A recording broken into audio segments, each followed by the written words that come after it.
भक्तों, सूत जी महाराज ने भगवान के 24 अवतारों का वर्णन किया। भगवान ने 24 अवतार लिए हैं, 23 अवतार ले चुके हैं, एक बाकी है।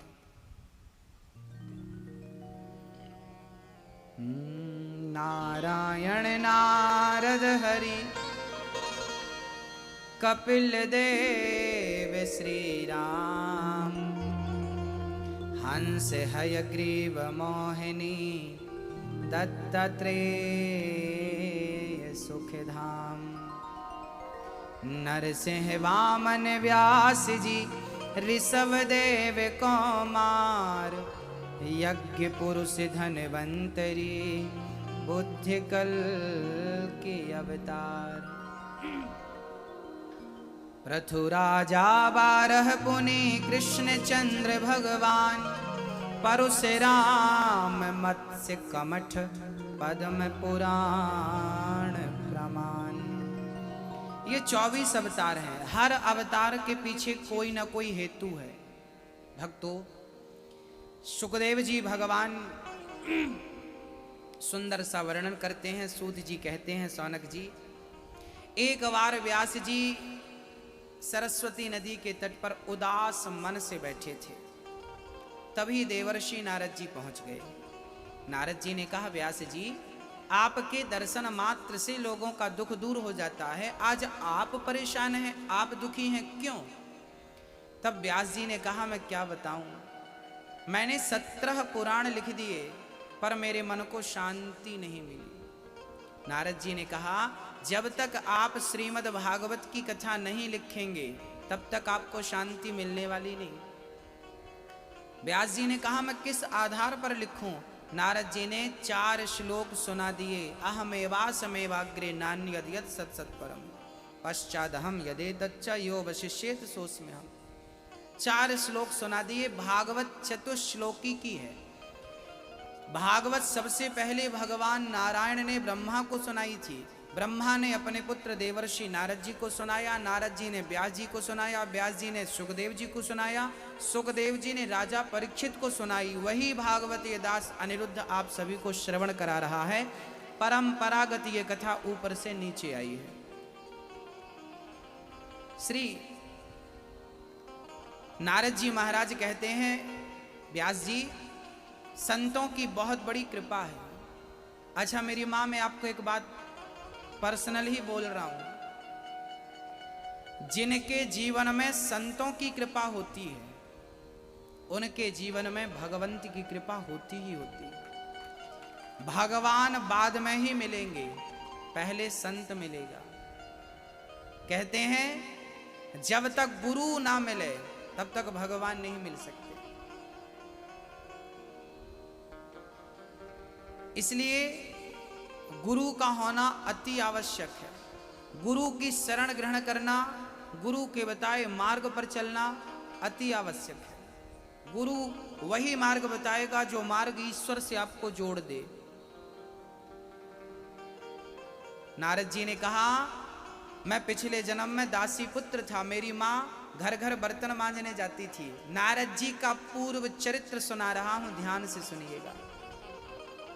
हाँ मैया जी,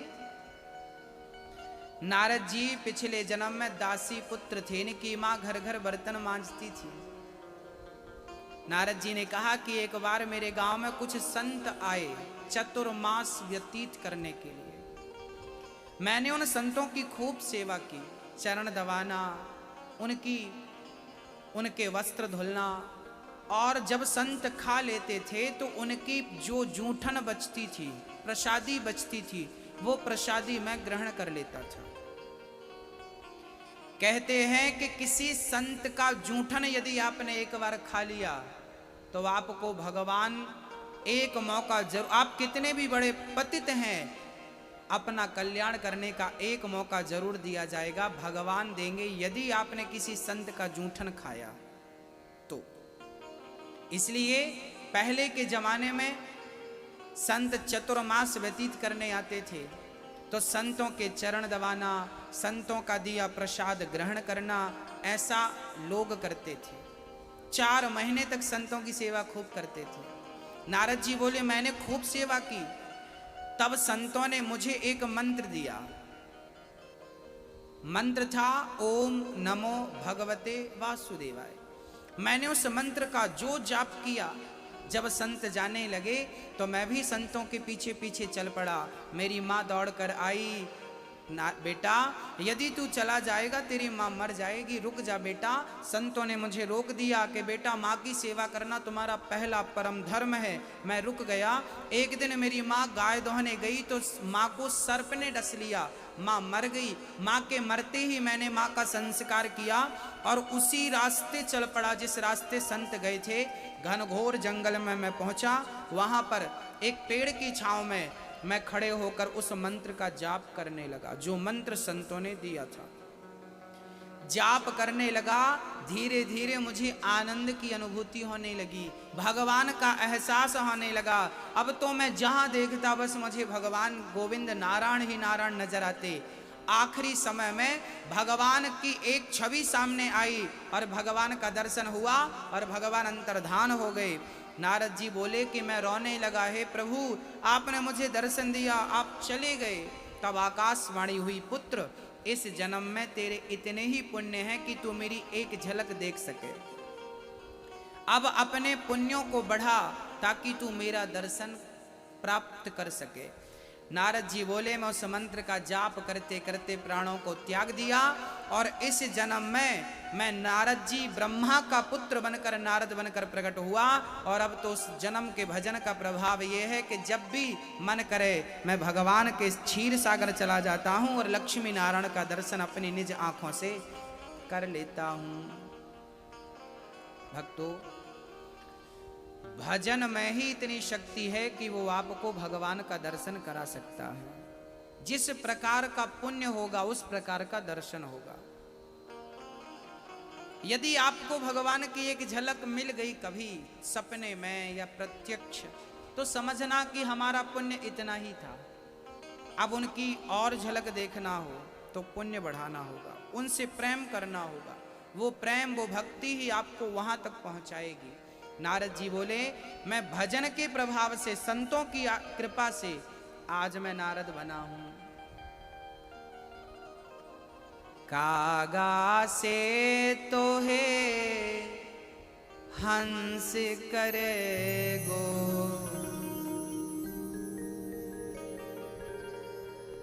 कौआ भी हंसों की भाषा बोलता है। हरि सुमिरन में लाग रे तेरे अच्छी बनेगी, संतन के संग लाग रे तेरी बिगड़ी बनेगी। ध्रुव जी की बन गई, प्रहलाद जी की बन गई। ध्रुव जी की बन गई। कौन? ध्रुव जी को कौन सा संत मिला? नारद जी। प्रहलाद जी को कौन से संत मिले? नारद जी। जब संत मिले तो भगवंत मिले, संत नहीं मिलेंगे तो भगवंत नहीं मिलेंगे। इसलिए नारद जी हमें यही कह रहे हैं इस कथा से कि जीवन में किसी अच्छे संत के चरण शरण ग्रहण कर लीजिए, उस संत के पांव पकड़ लीजिए जो आपको भगवान से मिला दे। हाँ, व्यास जी ने 4 श्लोकों के बल पर भागवत की रचना की और 4 श्लोकों से 18,000 श्लोक बना दिए और एक महान ग्रंथ का निर्माण किया, भागवत महापुराण लिख दिया व्यास जी ने। भागवत में सुंदर सी चर्चाएं व्यास जी ने कही हैं। महाभारत से भागवत को प्रारंभ किया गया है व्यास जी के द्वारा। महाभारत का युद्ध 2 पक्षों में हुआ था, पांडव और कौरव। पांडव कितने थे मेरी माँ? और कौरव कितने थे? 100। पांडवों के पक्ष में कृष्ण थे और कौरवों के पक्ष में बड़ी लंबी सेना थी। कौरवों की सेना में कौन कौन था गिनिएगा? गुरु द्रोणाचार्य, पितामह भीष्म, दानवीर कर्ण, शकुनी, जयद्रथ, ये सारे लोग महारथी थे, दिग्गज थे, कोई ऐसे वैसे नहीं थे। और पांडवों के पक्ष में कौन था? केवल पांडव। और भगवान कृष्ण ने तो कह रखा था कि मैं युद्ध में अस्त्र शस्त्र नहीं उठाऊंगा। निहत्थे भगवान। पर जब महाभारत हुआ तो जीत किसकी हुई? जिनकी सेना ज्यादा थी उनकी जीत हुई या जिनकी सेना कम थी उनकी जीत हुई? मेरी मां, आपकी सेना कितनी बड़ी है फर्क नहीं पड़ता, आप कितने बलशाली हैं फर्क नहीं पड़ता, आपके सिर पे हाथ किसका है ये फर्क पड़ता है। गोविंद का हाथ पांडवों के सिर पे था, इसलिए उनकी सेना कमजोर थी, ताकत नहीं थी। अरे अर्जुन के गांडीव में इतनी शक्ति नहीं थी कि पितामह के शरीर को छलनी कर सके। किया किस बल पर किया? गोविंद की कृपा से किया। करते हो तुम कन्हैया, मेरा नाम हो रहा है और मेरा आपकी कृपा से सब काम हो रहा। बस मेरी मां, भगवान सब कुछ करते हुए भी कुछ नहीं करते और कुछ नहीं करते हुए भी सब कुछ करते हैं। बिनु पग चलहि सुनहि बिनु काना, कर बिनु कर्म करहि विधि नाना। वो बिना पांव के चलने की सामर्थ्यता रखते हैं भगवान। अच्छा, कोई आपसे पूछे भगवान किसे कहते हैं, तो भगवान की परिभाषा क्या है? क्या है?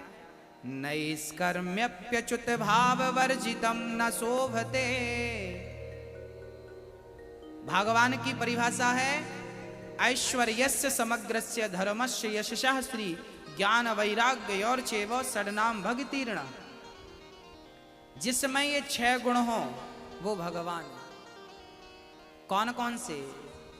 बोले बिनु पग चलहि सुनहि बिनु काना, कर बिनु कर्म करहि विधि नाना। जो बिना कान के सुन ले उसे भगवान कहते। अच्छा, भगवान बिना कान के सुनते हैं कि नहीं? हम आपसे पूछ रहे हैं, जवाब दीजिए। किसकी सुनी भगवान ने? आपके सामने कौन सा उदाहरण है जो बिना कान के भगवान ने सुना हो, बिना पांव के भगवान चले हो और बिना हाथ लगाए भगवान ने काम कर दिया? कहां की घटना है ये? हाँ, आज हम आपको बताएंगे। जब भरी सभा में द्रौपदी की साड़ी खिंच रही थी तो भरी सभा में द्रौपदी ने पुकारा था। किसे पुकारा था? किसे बुलाया था? मेरी मां। मेरी असुवन भीगे साड़ी आ जाओ कृष्ण मुरारी। द्रौपदी ने हाथ उठाकर कहा, कन्हैया यदि नहीं आए तो आपकी बहन लुट जाएगी। और याद रखना, आज लाज आपकी बहन की नहीं, लाज तो आपकी जाएगी। द्रौपदी ने बुलाने में देर लगाई है भक्तों, भगवान ने आने में देर नहीं लगाई। द्रौपदी ने पहले पति को बुलाया, अर्जुन मुझे बचाओ, गुरु द्रोणाचार्य जी बचाओ, पितामह भीष्म बचाओ। जब किसी ने नहीं मदद के हाथ खड़े किए तब द्रौपदी ने दोनों हाथ खड़े कर दिए, कन्हैया अब साड़ी उतर रही है तो मुझे फर्क नहीं पड़ता, क्योंकि मैंने शरण ग्रहण कर दी, मैं शरण में हूं आपकी। अब साड़ी उतरे या बचे आपकी मर्जी। और जब हाथ उठाकर पुकारा, कहते हैं उस समय द्वारिकाधीश रुक्मणी ने भोजन के लिए आवाज लगाई। जिस समय द्रौपदी की साड़ी खींच रही, द्रौपदी की साड़ी पकड़कर दुशासन खींचता जा रहा। रुक्मणी कह रही हैं कि आओ प्रभु भोजन कर लो, ठंडा हो रहा है। और जैसे ही आवाज लगाई, द्रौपदी ने उस हाल में थाली के सामने बैठे थे, रुक्मणी ने बिठा दिया जबरदस्ती। भगवान ने रोटी तोड़ी, सब्जी लगाई और बस खाने वाले थे कि आवाज द्रौपदी ने लगा दी। उसी हाल में रोटी का निवाला वहीं रखा और दौड़ पड़े द्वारिकाधीश ने जाकर बिना पांव के दौड़ लिया। बिनु पग चलहि सुनहि बिनु काना। द्रौपदी ने जहां से बुलाया था उस जगह का नाम था हस्तिनापुर। हस्तिनापुर बोले तो आज उसे दिल्ली कहते हैं। दिल्ली से द्रौपदी ने पुकारा था द्वारिका। दिल्ली से द्वारिका की दूरी लगभग 1500 किलोमीटर से ज्यादा ही होनी चाहिए लगभग। तो बिना कान के, उस टाइम पे टेलीफोन भी नहीं था, बिना कान के सुन लिया कि नहीं? केवल सुन लिया बिना कान के, ऐसा नहीं बिनु पग चले ही सुने ही बिनु काना, बिना पांव के दौड़ गया कि नहीं? अब सोचिए कि किसी की साड़ी उतर रही है, आधी उतर चुकी है और आधी उतर रही है, तो क्या 1500 किलोमीटर से कोई आकर के उसकी उतरती हुई साड़ी को बचा सकता है?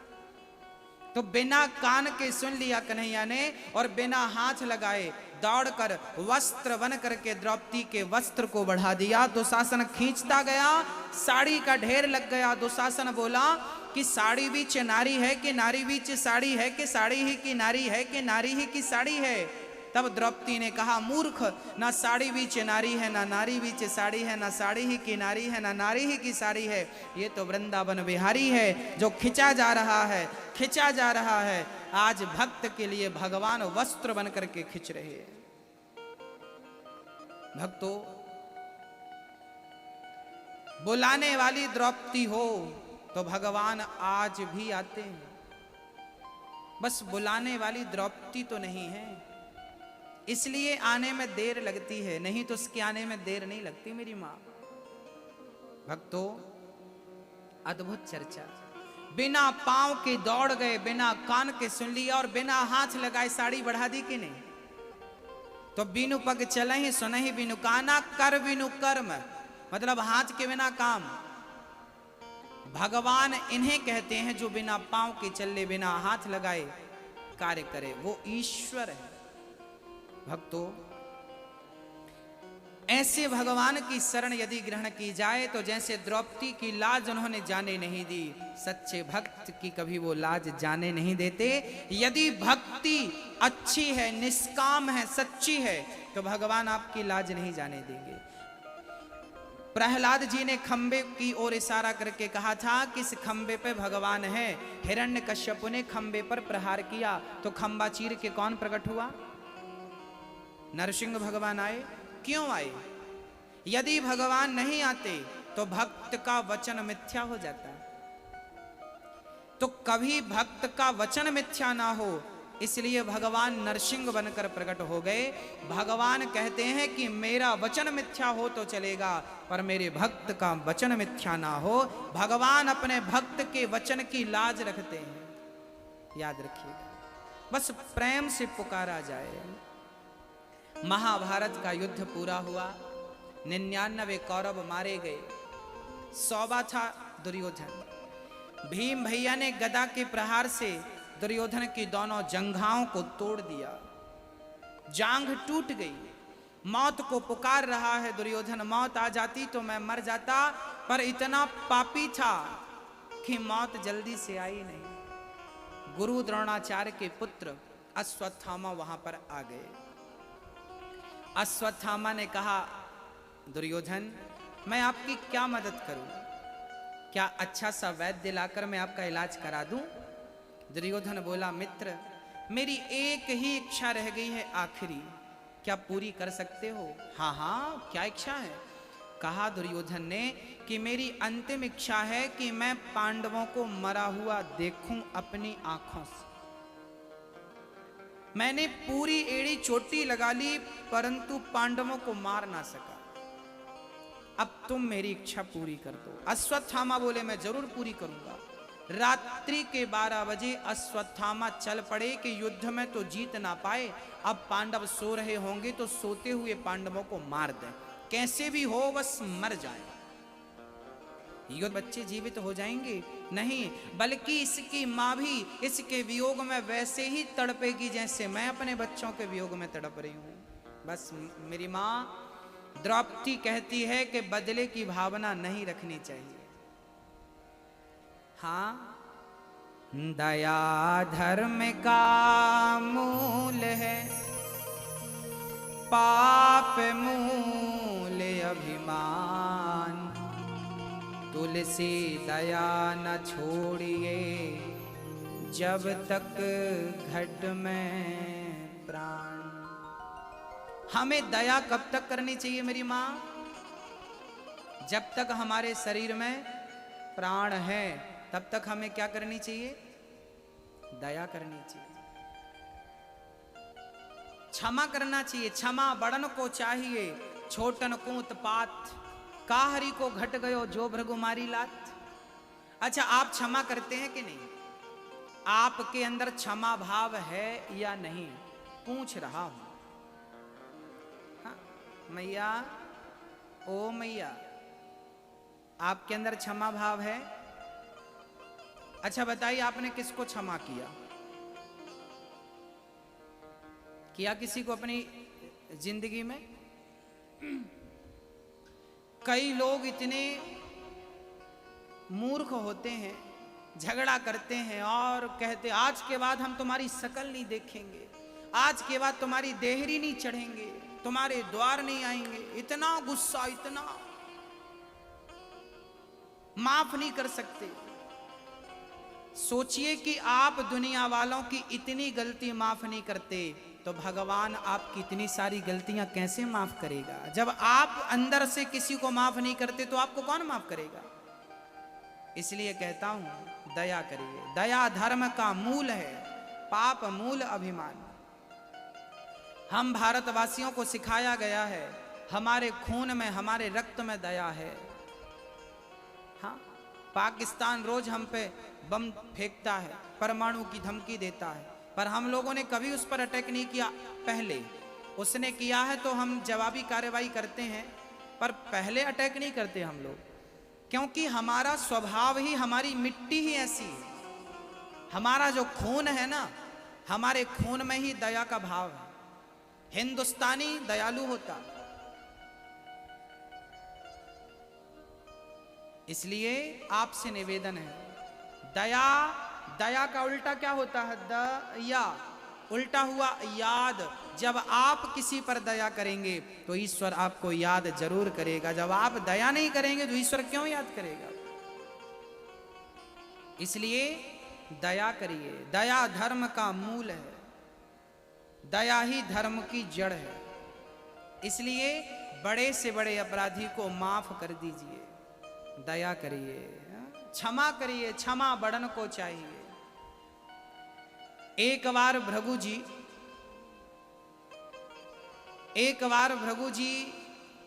भगवान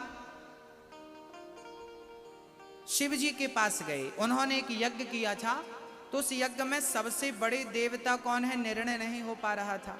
कोई कह रहा था ब्रह्मा जी सबसे बड़े हैं, कोई कह रहा था शंकर जी सबसे बड़े हैं, कोई कह रहा था भगवान नारायण विष्णु जी सबसे बड़े हैं। अब निर्णय नहीं हो पाया कि बड़े कौन है। तब क्या हुआ? तब भृगु जी बोले मैं परीक्षा लेकर आता हूं तीनों की।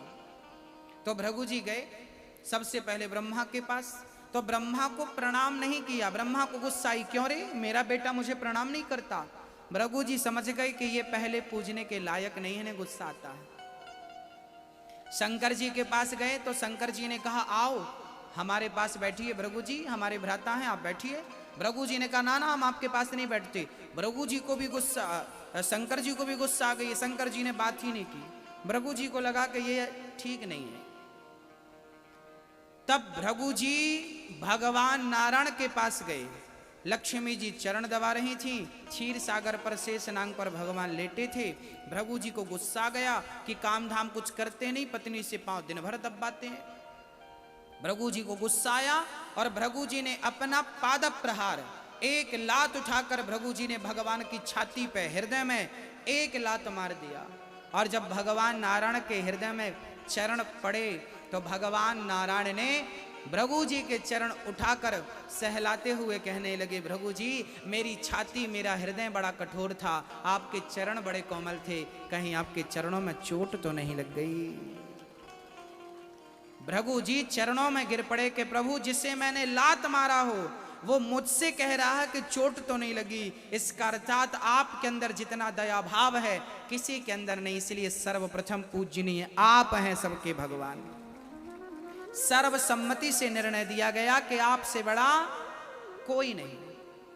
आज भी आपने देखा होगा भगवान की छाती में एक पांव के निशान बने रहते हैं। आपके घर पे लड्डू गोपाल जी होंगे तो आप देखना भगवान के हृदय में एक पांव के निशान बने हैं। वो भृगु जी के पांव के निशान हैं, उन्होंने पाद प्रहार किया था। सोचिए भगवान कितने दयालु हैं कि कोई उन्हें लात मार दे तो भी भगवान उन्हें हृदय से लगा लेते हैं। इतने दयालु कौन होगा? इसलिए भगवान जितना दयालु कोई नहीं है। कितना भी बड़ा पतित हो, एक बार शरण ग्रहण कर ले तो भगवान उसे पावन कर देते हैं। ये भगवान का स्वभाव है। न जाने कौन से गुण पर दयानिधि रीझ जाते हैं।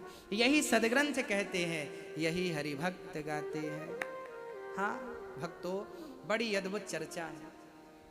इसलिए आप भी भगवान की शरण ग्रहण करिए, कभी भगवान से दूर मत करिए अपने आप को। द्रौपदी माँ है ना, और माँ तो करुणा की मूर्ति होती है। द्रौपदी ने आज अश्वत्थामा को क्षमा कर दिया। क्षमा बड़न को चाहिए, छोटन को उत्पात। का हरि को घट गयो जो भृगु मारे लात। भगवान लात मारने वाले पर भी गुस्सा नहीं करते, और आपको किसी की ठोकर लग जाए तो आप गुस्सा करते हैं। इसलिए दया, मां कितनी करुणा से परिपूर्ण होती है। मां, अच्छा मां दयालु होती है कि नहीं? भगवान के बाद एक मां ही होती है जो बच्चों के लात खाकर भी बच्चों से प्यार करती है। ईश्वर के बाद इसलिए मां को ईश्वर का दर्जा दिया गया है। हाँ, छोटा सा बच्चा जब, पहली बात तो जब वो गर्भ में रहता है ना, आपने और हमने अपने माँ के पेट में ही लात मारा। जब हम माँ के पेट में थे ना तो अंदर ही लात मारते थे माँ को, और बाहर आए तो फिर लात मारते थे। माँ के मुंह पे, माँ की छाती पे लात, और बड़े होकर भी तुम लात ही मारोगे तो बताओ क्या होगा उस माँ का। इसलिए